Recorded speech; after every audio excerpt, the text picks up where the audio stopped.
Hi Anu, thank you so much again for using this service. The next one, number 3, if you send one, I'll do it for free because the offer on the website is 3 for 2. So I'll honour that for you, Anu, thank you. There's 4 things I want you to try and think about for your waltz jump. So I'll go through each one at a time. Just right off the bat, let's have a think about when you land. You have all this energy and power on the takeoff, and then you try and stop the landing. I want to tell you that there's nothing wrong, and you absolutely should, off the ice, practice landing and hopping backwards out of it. Okay, so that way when you practice and you give it a bit more power, a bit more oomph from your toe hop, and you jump along, you can keep that momentum going, and it will serve you better on the ice because you'll be able to land on a nice running exit. Okay, the second thing I'd like you to think about is your shoulders. If you watch this video back that you sent, when you step in, your shoulders are slightly rounded at the top here, the top half of your back. So you really want to feel like you can pull your shoulders back as you step in. It's a feeling that you're opening your chest from there rather than from there. Okay, so that'll keep your body nice and upright, and it should still be there when you land. Okay, so just feeling like as you step in, you're stepping through with your hips underneath you and not behind you. That gives you this round back. Okay, you feel like this. Off ice, on ice, I like to teach skaters to go into almost a lunge. So they get used to bending this front knee with the free leg behind and keeping the chest open. And that's kind of how you want your takeoff to feel.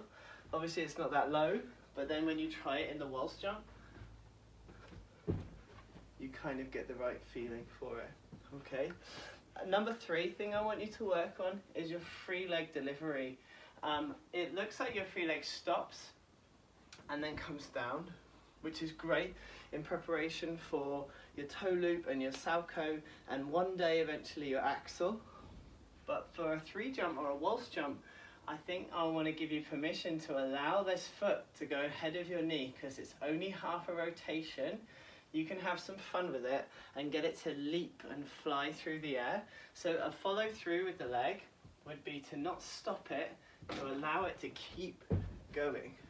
So you're in the air in a much bigger open shape, so you can get a bit more float to it. Like that, more of a leap than a little jump. If I stop the leg, it limits the height I can get from it. So definitely allow that leg to keep following through. And the last thing, number 4, on some of your landings, and this is only a tiny little bit, Anu, but on some of your landings, your left hip drops and comes back up again. So I just want you to be aware of that if you watch the video, or maybe you can feel it if you try some. When you land, is to think about this left hip being slightly higher than the right hip. And that's to get you over that landing leg, over that right side, for when you hold your landings. So if I do it away from the camera, watch this side. Down, up, that's what you were doing. So now I'll keep it up.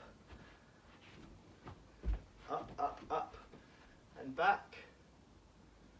And that will definitely help me land, especially when you start to go for slightly harder jumps like the salchow toe loop and one day the axel. Okay, Anu, thank you so much. I hope that's helped. Please let me know if you have any questions. I'll answer them for you, and I'll see you soon. Bye bye.